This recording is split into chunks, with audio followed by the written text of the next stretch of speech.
السلام علیکم۔ اللہ تعالیٰ قرآن میں فرماتا ہے لم یلد ولم یولد، نہ اس نے کسی کو جنم دیا ہے اور نہ ہی کسی نے اسے جنم دیا ہے۔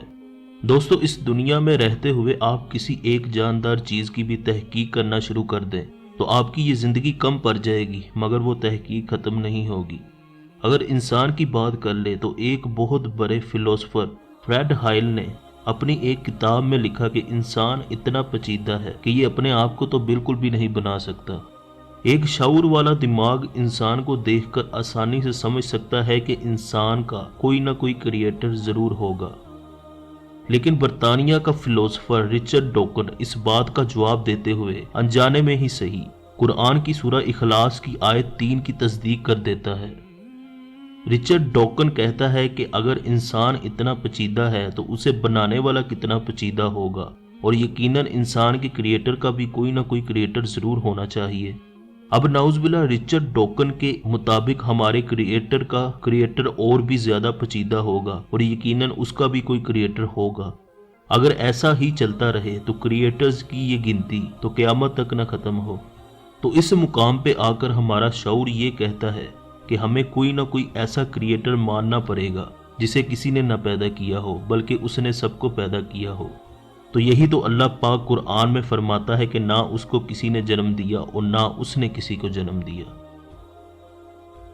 دوستو، پوری دنیا اس وقت یہ دل سے مانتی ہے کہ کائنات پہلے نہیں تھی، پھر بگ بینگ سے وجود میں آئی، اور اس نظریے کو خود سائنس بھی چاہے تو نہیں بدل سکتی، کیونکہ یہ ایک یونیورسل ٹروتھ بن چکا ہے۔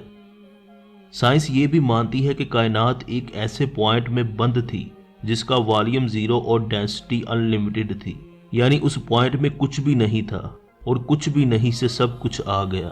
اور یہ بھی کہ اگر بگ بینگ کے دھماکے کے بعد ایک سیکنڈ کے ٹریلین حصے میں بھی ذرا سی گڑبڑ ہو جاتی تو یہ کائنات کبھی بھی وجود میں نہ آتی۔ اسی طرح اگر ہم اپنی زمین کو دیکھیں تو کیسی ترتیب کے ساتھ چل رہی ہے، یعنی زمین کا سورج سے فاصلہ، زمین کا ایٹماسفیئر، زمین پر موجود تمام مخلوقات، آکسیجن، پانی اور ہم جیسے باشعور انسان۔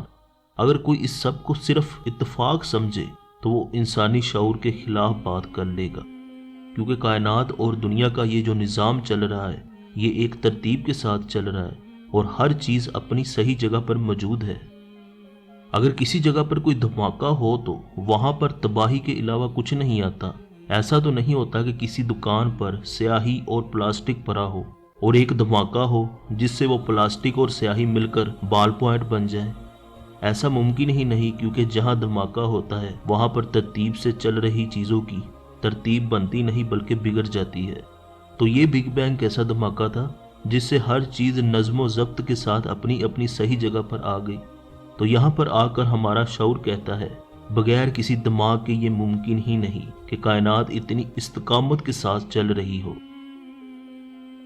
سائنس نے اس بات پہ سٹمپ لگا دی ہے کہ یہ کائنات ہمیشہ سے نہیں تھی بلکہ پیدا ہوئی ہے، اور اگر پیدا ہوئی ہے تو اس کا پیدا کرنے والا بھی موجود ہے، اور جیسا کہ میں نے پہلے بیان کیا ہے کہ پیدا کرنے والا بھی کوئی ایک ہی ہے جسے کسی نے پیدا نہ کیا ہو، یعنی کہ اللہ۔ یہ بات تو ایک ایسی بات ہے جس کے بارے میں انسان سوچنا شروع کر دے تو اپنی سوچوں میں غرق ہو جائے، لیکن یہ نہیں سوچ پائے گا کہ اللہ ہمیشہ سے کیسے ہے۔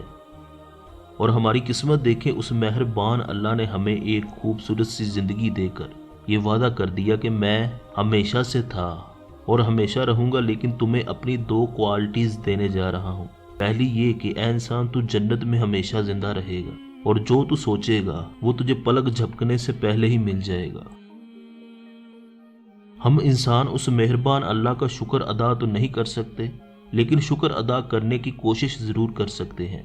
اسی لیے انسان اپنی دنیاوی زندگی میں صرف اسی بات کا شکر ادا کرتا رہے کہ اللہ نے اسے ہمیشہ کے لیے پیدا کر دیا۔ تو دوستو، آج کی ویڈیو میں اتنا ہی تھا۔ امید کرتا ہوں کہ ویڈیو آپ کو پسند آئی ہوگی۔